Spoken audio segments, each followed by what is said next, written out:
Hi, this is Travis Walker with the Law Offices of Travis R. Walker here in Stuart, Florida. One of the questions regarding divorce that we get asked a lot are what are the major steps or what can I anticipate? First, there's obviously the filing of the petition for divorce. Second is the answer from the other side to that petition for divorce.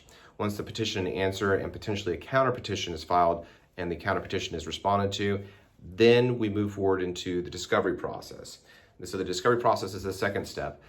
Basically getting all the materials, the financial affidavits, the mandatory disclosure, the documents that are required in order for everyone to have a complete picture and the court to have a complete picture with regards to what's going on in the divorce.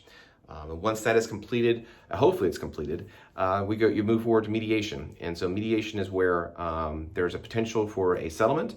They're in Florida, we have mediations. They are non-binding and they're confidential. So that means that the mediator's there just to facilitate an agreement between the parties, and it's non-binding, which means that they're not like a judge, and confidential. So that, that way it's making sure that, any type of negotiations that take place, people feel free to discuss what they would be willing to settle for, not having that used against them later on in court.